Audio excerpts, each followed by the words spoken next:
Lady মার্গসনের বাড়িতে এসেছেন এক ভারতীয় সন্ন্যাসী।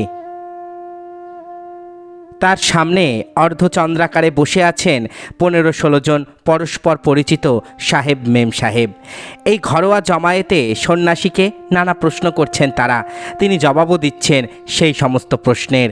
কথা থামিয়ে সুরেলা কণ্ঠে উচ্চারণ করছেন সংস্কৃত স্তোত্র। সেই বৈঠকে আছেন 28 বছরের তরুণী মিস মার্গারেট নোবেল, আয়ারল্যান্ডের মেয়ে, শিক্ষিকা। তবে প্রচলিত শিক্ষা পদ্ধতিতে আস্থা নেই তার। রাগবি রেক্স্যামচেস্টারে শিক্ষকতার পর উইম্বলডনে ডিলিউ স্কুলে যোগ দিয়েছিলেন। কিছুদিন হলো গড়ে তুলেছেন নিজের স্কুল, দ্য কিংসলে স্কুল। লেখার হাতও চমৎকার, লেখার বিষয় অনেক।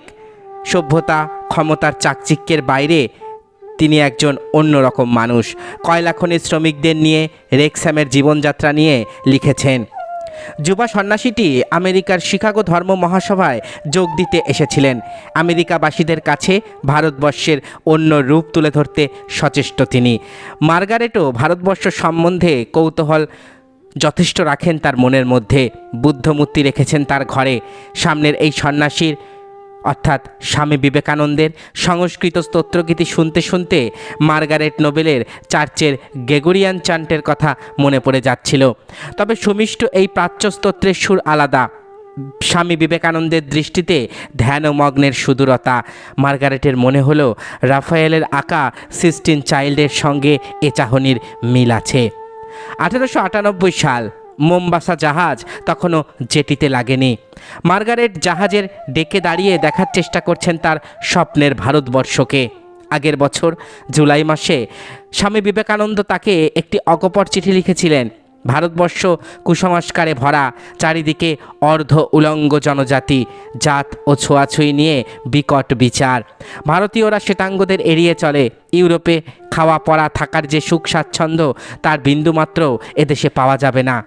এই বাইরের দুঃখ কষ্টের কথা লিখেছিলেন বটে, তবে চিঠিতে শুরুতে এ কথা জানাতেও ভোলেননি ভারতবর্ষের মিস নোবেলের মতো মহীয়সীর দরকার আছে। মোম্বাসা জাহাজ জেটিতে লাগলে বিবেকানন্দের সঙ্গে আবার দেখা হয় মার্গারেটের। জাহাজ যত তীরবর্তী হচ্ছে ততই তার চোখে পড়ছে সবুজ গাছপালা, দেখা যাচ্ছে লোকালয়ের বাড়ির চাল। জাহাজ জেটিতে লাগলো। মার্গারেট দেখতে পেলেন স্বামী বিবেকানন্দকে, গৈরিক বস্ত্র, মাথায় পাগড়ি, পায়ে খড়ম। জেটি থেকে এগোতেই ঘরমাক্ত মানুষের ভিড়, গরু আর ঘোড়ার গাড়ির হট্টগোল। খালি গায়ে কুলিরা মাথায় পিরামিডের মতো বাক্স প্যাটরা নিয়ে এদিক ওদিক ছোটাছুটি করছে। ভিড় ঠেলে খানিকটা এগিয়ে যাওয়ার পর বিবেকানন্দ জিজ্ঞাসা করলেন, আমার লন্ডনের বন্ধুরা কেমন আছে? তোমার মা কেমন আছে মার্গারেট? কেমন চলছে তোমার স্কুল? এদেশে আসার পর স্বামী বিবেকানন্দের সঙ্গ অনেক বেশি করেছেন মার্গারেট নোবেল অর্থাৎ ভগ্নী নিবেদিতা। 1898 সাল তার জীবনে বড় আনন্দের সময়। প্রথম মানিয়ে নিতে যে একটু অসুবিধে হয়নি তা নয়। জানুয়ারি মাসের 31 তারিখ এরিক হ্যামন্ডকে চিঠিতে মার্গারেট নোবেল অর্থাৎ ভগ্নী নিবেদিতা লিখছেন তার শোয়ার ঘরের গল্প, বাথরুমের গল্প। ক্যামেরা থাকলে নাকি ছবি তুলে পাঠাতেন। চিঠির সঙ্গে ছবি এঁকে দিলেন। 8 দরওয়াজাওয়ালা একটা ঘর, লাগোয়া বাথরুম। বাথরুমে স্নানের জায়গাতে আলাদা কোনো ঘেরাও নেই। টিনের মগে করে কল থেকে জল নিয়ে স্নান করতে হয়। মার্গারেটের মনে হয় যেন রাস্তার 4 মাথার মোড়ে দাঁড়িয়ে স্নান করছেন। এর মধ্যেই বিবেকানন্দ ব্যবস্থা করেছেন বাংলা ভাষা শিক্ষার। যিনি বাংলা শেখাতে আসেন সেই তরুণ ব্রহ্মচারীর মেম সাহেব সন্দর্শনের পূর্ব অভিজ্ঞতা নেই। ফেব্রুয়ারি মাসে রামকৃষ্ণদেবের সাধারণ জন্মোৎসব। দক্ষিণেশ্বরে গেলেন ভগ্নী নিবেদিতা। তারপর বেলুড়ে পূর্ণচন্দ্র দাঁড় বাড়িতে ঠাকুরের জন্মোৎসবে যোগ দিলেন। সারাবুল আর মিস ম্যাকলাউড, বিবেকানন্দের 2 আমেরিকান শিষ্যা, ফেব্রুয়ারি মাসে ভারতে এলেন। বেলুড়ে মঠ নির্মাণের কাজ চলছে তখন। তারা সেখানে ছোট্ট গেস্ট হাউসে উঠলেন। মঠ নির্মাণের কাজ দেখেন। বিবেকানন্দের সঙ্গে কথায় বার্তায় ভরে ওঠে তাদের সময়। কথায় কথায় জানতে পারলেন তারা আয়ারল্যান্ডের। মার্গারেটও ভারতে এসেছেন। সমস্বরে বলে উঠলেন, স্বামীজি, মার্গারেট আমাদের সঙ্গে এখানে থাকতে পারে না। ম্যাকলাউডের বার্তা নিয়ে লোক গেল কলকাতায়। পরের দিন এলেন ভগ্নী নিবেদিতা, মুখে মশার কামড়ের দাগ, উজ্জ্বল 2 চোখে অপরিসীম উৎসাহ। মার্চ মাসের গোড়ায় কলকাতার বিশিষ্ট জনেদের সঙ্গে মার্গারেটের পরিচয় করিয়ে দেওয়ার জন্য স্টার থিয়েটারে সমাবেশের আয়োজন করা হয়। আয়ারল্যান্ডের পার্নেল, রাশিয়ার ক্রমটিকনের বিপ্লবী ভাবধারার সঙ্গে মার্গারেট সাদা মানুষ, কিন্তু ভালো মানুষ। তিনি অন্য বিপ্লবী ভাবধারার সঙ্গে ভারতবর্ষের পরিচয় ঘটাবেন। ভারতে এসেছেন ভারতবাসীকে ভালোবাসবেন, সেবা করবেন বলে। কথাটা কলকাতায় ছড়িয়ে পড়ল সেদিন শুক্রবার। বেলুড় মঠে বিবেকানন্দের একই অপরূপ বেশ, জটা, বিভূতি, হাড়ের কুণ্ডল, ঠিক যেন পুরাণের মহাদেব। মার্গারেট এখন নিবেদিতা, ডেডিকেটেড, মানবতার জন্য নিবেদিত। দীক্ষা হয়ে যাওয়ার পর ওপরে এলেন সবাই। স্বামীজি কখনো গুনগুন করে, কখনো বা উদাত্ত কণ্ঠে গান গাইছেন, ভারতীয় রাগ সঙ্গীত। শিববেশী স্বামীজির সঙ্গীত শুনতে শুনতে আনন্দে ভরে ওঠে ভগিনী নিবেদিতার মন। শিপ্ত হিমালয় কন্যা উমার আরাধ্যা।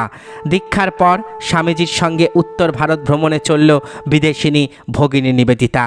বুধবার বিকেলে সদলবল রওনা হলেন স্বামীজি, নিবেদিতা, ম্যাকলাউড, অলিবুল, তুরিয়ানন্দ, নিরঞ্জনানন্দ, সদানন্দ, স্বরূপানন্দ। স্বামীজির দলটি কিন্তু খুব ছোট নয়। আলমোড়ায় পৌঁছে বন্ধু এরিক হ্যামন্ডকে চিঠি লিখতে বসলেন নিবেদিতা। তার মনে পড়ে যায় সারদা মায়ের কথা। শ্রীরামকৃষ্ণ পরমহংসকে দেখেননি তিনি, তার সহধর্মিণীকে দেখলেন দীক্ষার আগেই। চিঠিতে লেখেন, সাদা সুতির কাপড় পরেছিলেন মা সারদা। প্রখর বাস্তববোধের অধিকারিণী তিনি। মাদুরের ওপর বসেছিলেন মা, খুব আস্তে আস্তে কথা বলছিলেন। মাঝে মাঝে বাচ্চা মেয়ের মতো খুশিতে ভরে উঠছিলেন। এমনিতে আচারনিষ্ঠ, তবে সবাইকে অবাক করে দিয়ে বিদেশিনীদের সঙ্গে বসে ফল খেলেন। এই মর্যাদা পেয়ে আমার মন আনন্দে ভরে উঠল। ভারতীয় সমাজের ভেতরে প্রবেশ করার অধিকার যেন পেলাম। মে মাসে হিমালয় অপরূপ। 3 বিদেশিনী দেখেন ফরগেট মি নট ফুলের সমারোহ, হিমালয়ের কোলে পাইন বনের শাড়ি। আলমোড়ায় পৌঁছে স্বামীজি খুব সকালে চলে আসেন বিদেশিনীদের কুটিরে। সকালে ব্রেকফাস্ট করতে করতে নানা কথা হয়। বিবেকানন্দ বলেন ভারতের পুরাণ ইতিহাসের কথা। নিবেদিতা প্রশ্ন করেন, তর্ক করেন, বকুনিও খান। মাঝে কয়েকদিন স্বামীজির সঙ্গে দেখা নেই। বনের মধ্যে কোথাও নিভৃতে গিয়ে ধ্যান করছেন হয়তো। নিবেদিতার মাঝে মাঝে অভিমান হয়, কষ্ট পান। নিবেদিতার কাজ মানুষকে নিয়েই। কলকাতায় ফিরে এসে তার কাজ শুরু হয়ে গেল। যে দেশে তার কাজ, সেই দেশের সাধারণ মানুষের জীবনযাত্রার সঙ্গে মিশে যাওয়া তো চাই। এদেশে প্রথমে তিনি পার্ক স্ট্রিটে ছিলেন কিছুদিন, এবার আর সাহেব পাড়া নয়, কিন্তু উত্তর কলকাতার ব্ল্যাক টাউনে মেম সাহেবকে থাকতে দেবে কে? 10-2 বোসপাড়া লেনে সারদামা থাকেন। লাল মেঝের ঘর, আসবাবের বালাই নেই, মাদুর পাতা, মাদুরের ওপর একটা বালিশ আর মশারি। সেখানে নিবেদিতার থাকার ব্যবস্থা হলো। নিবেদিতা তো মায়ের কাছে ম্লেচ্ছ নন। নরেনের সঙ্গে মেয়েটা এদেশে কাজ করতে এসেছে, সে আবার ম্লেচ্ছ হবে কেন গো? পল্লীগ্রামের আত্মীয় স্বজনরা কিন্তু ছিছি করছে। মা সারদাকে তারা এবার না এক ঘরে করে দেয়। মা সারদা অবশ্য নির্বিকার। বুঝতে পেরে নিবেদিতায় চলে যেতে চান উল্টো দিকে 16 নম্বর বোসপাড়া লেনে। ঘর পাওয়া গেল, তবে কাজের লোক পাওয়া গেল না। নিবেদিতা ফল দুধ খেয়ে চালিয়ে দিলেন। শেষে একটি মেয়ে কাজ করতে রাজি হলো। তবে সে যখন খাবে বা রান্না করবে তখন নিবেদিতার ত্রিসীমানায় যাওয়া চলবে না। এখানে একটা স্কুল খুলতে চান নিবেদিতা। মেয়েদের জন্য অন্যরকম স্কুল। ছাত্রী জোটানোর জন্য সভা ডাকা হলো। মাস্টারমশাই, সুরেশ দত্ত, হরমোহনবাবু আরও অনেকে এসেছিলেন সেই সভায়। নিবেদিতা ইংরেজিতে আবেদন জানাবেন, বাংলায় এখনই এত কিছু বলা তার পক্ষে সম্ভব নয়। স্বামীজি এসে সবার পেছনে বসলেন। নিবেদিতা খেয়াল করেননি স্বামীজি কাউকে কাউকে গুতোচ্ছেন। মেয়ের বাপ হলেই তো হবে না, পড়াশোনার বিষয়ে সহযোগিতা করতে হবে। উত্তর দে, বল রাজি। শেষে হরমোহনের হয়ে নিজেই বলে দিলেন, well Miss Noble, this gentleman offers his girls to you. স্বামীজিকে দেখতে পেয়ে আর ছাত্রী পাওয়ার কথা শুনে নিবেদিতা আনন্দে বিভোর হয়ে হাততালি দিয়ে নেচে উঠলেন। নিবেদিতা চান ভারতীয় মেয়েরা শিক্ষিত হবে, কাজ করবে, সাহসী হবে, আবার মেয়েদের সহজাত যে সৌন্দর্য বোধ তাও হারিয়ে যাবে না। কালী মূর্তি ভগ্নী নিবেদিতার বড় প্রিয় ছিল। সেই মূর্তি সাহসিনীর মূর্তি। দেখতে জানলে তার মধ্যে অন্যরকম সৌন্দর্য খুঁজে পাওয়া যায়। স্বামীজি উত্তর ভারত ভ্রমণকালে কালীর রূপ ও ভাব নিয়ে ইংরেজিতে অপরূপ একটি কবিতা লিখেছিলেন। নিবেদিতার বোসপাড়া লেনের বাড়িতে একটা উঠোন ছিল। এই উঠোনটি নিবেদিতার বড় ভালো লাগতো। উঠোনে দাঁড়িয়ে রাতের পর রাত ভরা আকাশের তারা দেখতেন তিনি। দেখতে দেখতে নিবেদিতা ভাবতেন, ভারতীয় সমাজ বাইরে থেকে দেখলে হবে না, বাড়ির ভেতরের উঠোনে গিয়ে দাঁড়াতে হবে। নিবেদিতা তখন বোসপাড়া লেনের রাস্তা দিয়ে চলাচলের সময় ভাঙা বাংলায় পাড়ার মেয়েদের সঙ্গে কথা বলতেন। তারাও আর আস্তে আস্তে মুখ ফিরিয়ে নিত না, তার সঙ্গে আলাপ পরিচয় করত। ইংল্যান্ড থেকে দেশে ফিরেছেন রাধাগোবিন্দ কর, অর্থাৎ ডক্টর আর.জি. কর। শ্যামবাজারের বাড়িতে চিকিৎসা শুরু করেছেন। কলকাতায় প্লেগ এলো, লোকজন কলকাতা ছেড়ে পালাচ্ছে। ঘোড়ার গাড়ি, গরুর গাড়ি দ্বিগুণ তিনগুণ হাঁকাচ্ছে। শিয়ালদহ স্টেশনে 5খানা অতিরিক্ত ট্রেন দেওয়া হয়েছে, তবু পালিয়ে যাওয়া মানুষের ভিড় শেষ হচ্ছে না। রাধাগোবিন্দ কর দেশের মানুষদের চেনেন। স্বাস্থ্য সম্বন্ধে সাধারণ জ্ঞানের অভাব এদের মজ্জায় মজ্জায়। রাধাগোবিন্দ কর সারাদিন প্লেগ রোগীর পরিচর্যায় মগ্ন। ডাক্তার রাধাগোবিন্দ কর বস্তিতে বস্তিতে গিয়ে দেখলেন এক ইউরোপীয় মহিলাকে, স্যাঁতস্যাঁতে মলিন ঘর, নিবেদিতা রোগগ্রস্ত শিশুকে কোলে নিয়ে বসে আছেন। দিনের পর দিন সেখানেই আছেন।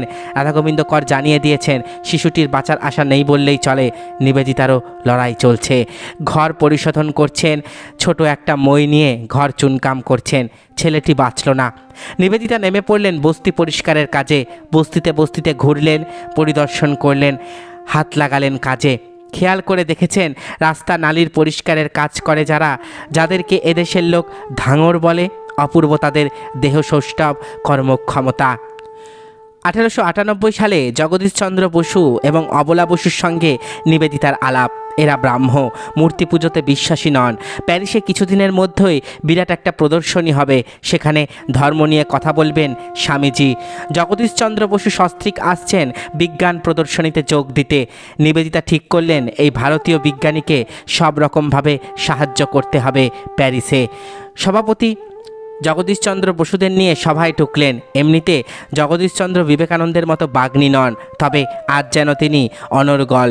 কখনো গম্ভীরভাবে বিষয়ের ব্যাখ্যা করছেন, কখনো সুনিপুণ পরিহাসে শ্রোতাদের মন জয় করে নিচ্ছেন তিনি।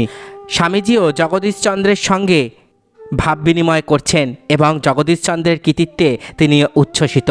প্যারিস থেকে বসুরা যাবেন ইংল্যান্ডে। ব্যাডফোর্ড ব্রিটিশ অ্যাসোসিয়েশনে তার পেপার পড়ার কথা। নিবেদিতাও ইংল্যান্ডে ফিরলেন। কিষেনগড়ের বালিকাদের জন্য স্কুল খুলবেন, টাকা চাই। বিবেকানন্দ তখন প্যারিসে, নিবেদিতা ইংল্যান্ডে।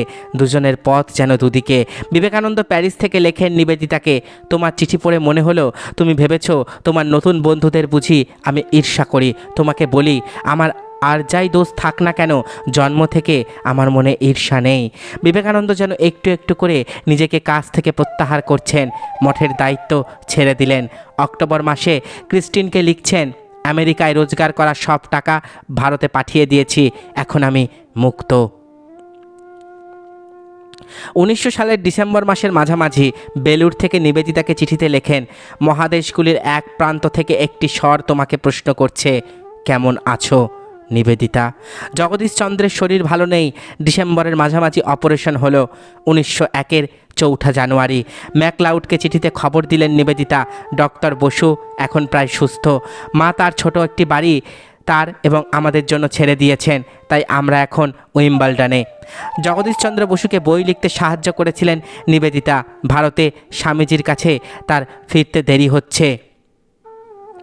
রামকৃষ্ণ সংঘের সঙ্গে যুক্ত হয়ে নানাবিধ মানব সেবায় নিজেকে নিয়োজিত করলেন ভগিনী নিবেদিতা। কিন্তু পরবর্তীকালে তিনি উপলব্ধি করলেন যে ভারতবর্ষে নারী শিক্ষার প্রচলন অত্যন্ত প্রয়োজন। এরপর তিনি ভারতে বিপ্লবী আন্দোলনের সঙ্গেও যুক্ত হয়ে পড়েছিলেন। সেই সঙ্গে ভারতবর্ষকে স্বাধীন করতে হবে, এই চিন্তাধারাও তার মধ্যে বাড়তে থাকে। সে সময়ে বহু বিপ্লবী যেমন অরবিন্দ ঘোষ, বারিন ঘোষ, বিপিন পাল, ভূপেন্দ্রনাথ দত্ত নিবেদিতার কাছে আসতেন স্বাধীনতা সংগ্রামের ব্যাপারে নানা আলোচনা করতে। তিনি বিভিন্নভাবে তাদেরকে সাহায্য করতেন। 1902 সালের অক্টোবর মাসে নিবেদিতা বক্তৃতা দিতে বরোদা গিয়েছিলেন। তাকে স্টেশনে অভ্যর্থনা জানাতে এসেছিলেন ঋষি অরবিন্দ। শ্রী অরবিন্দ ইতিমধ্যেই নিবেদিতার লেখা কালী দি মাদার বইটি পড়ে মুগ্ধ হয়েছিলেন। শ্রী অরবিন্দ তখন সবেমাত্র বিপ্লবীদের নিয়ে গুপ্ত সমিতি গঠন করেছেন। শ্রী অরবিন্দের কাছ থেকে গুপ্ত সমিতির সম্পর্কে সব কিছু জেনে নিবেদিতা বরোদায় মহারাজার সঙ্গে দেখা করে গুপ্ত সমিতিকে সাহায্য করার জন্য অনুরোধ করলেন। 1905 সালে বাংলাদেশে বঙ্গভঙ্গের বিরুদ্ধে যে আন্দোলনের সূচনা হয় তা পরে ব্যাপকভাবে স্বদেশী আনা এবং বিদেশি বয়কট আন্দোলনে পরিণত হয়েছিল। ভগিনী নিবেদিতা এই আন্দোলনে সক্রিয়ভাবে যোগ দেন।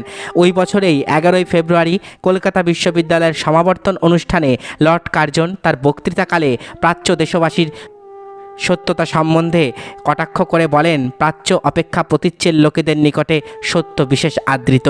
সবাই উপস্থিত বহু বিশিষ্ট ব্যক্তি লর্ড কার্জনের এই উক্তিতে অপমান বোধ করলেন, কিন্তু কেউ প্রতিবাদ করলেন না। নিবেদিতা এই অনুষ্ঠানে উপস্থিত ছিলেন। নিবেদিতা ক্রোধে অপমানে উত্তেজিত হয়ে পড়লেন, প্রতিবাদ জানালেন।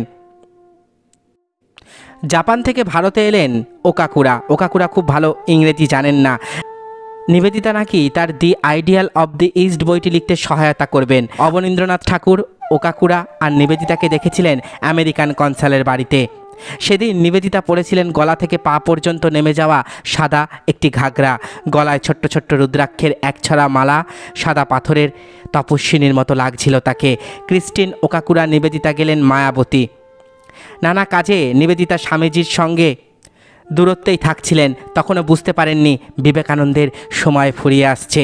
2রা জুলাই মঠে গেলেন নিবেদিতা।